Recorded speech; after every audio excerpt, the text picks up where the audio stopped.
Another story I had told myself at that point was crumbling. I had gotten married when I was 25 to a man that I had dated all through college. My story was that we would have 2 children and live happily ever after. We've all heard that story before, but that was not to be.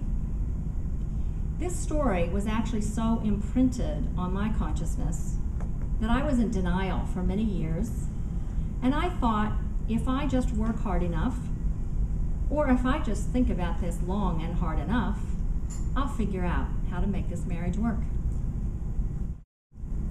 And so after 22 years, at least 12 of which, I went from concerned to unhappy to plain miserable, I decided to wake up and say, that's enough.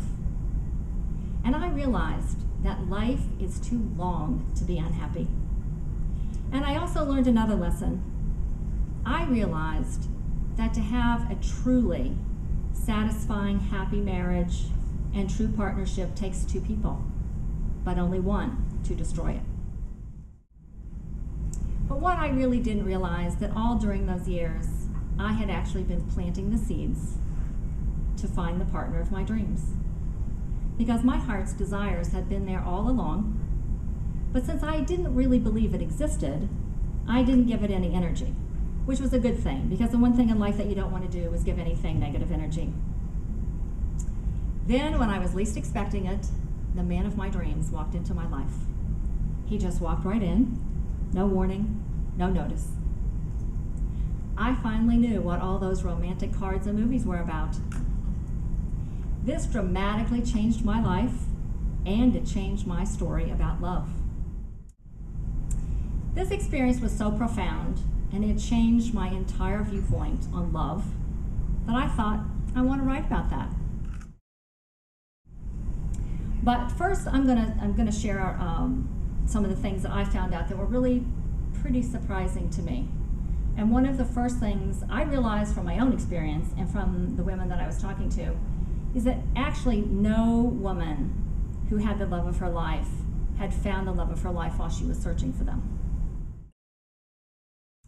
So my 4-step process outlined in the book begins with taking a recess from the search. The 3 other steps I'll leave for you to read in the book. But I will give you another key to success, and that is just make a choice to be happy.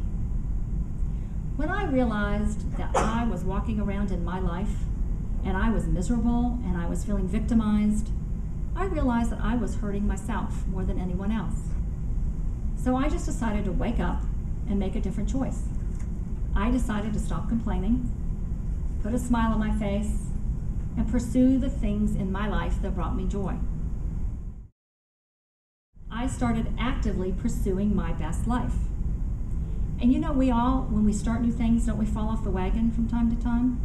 When I fell off the wagon, I just got up, I picked myself up, I dusted myself off, and I proceeded in the direction that I set for myself, which was real internal peace and happiness.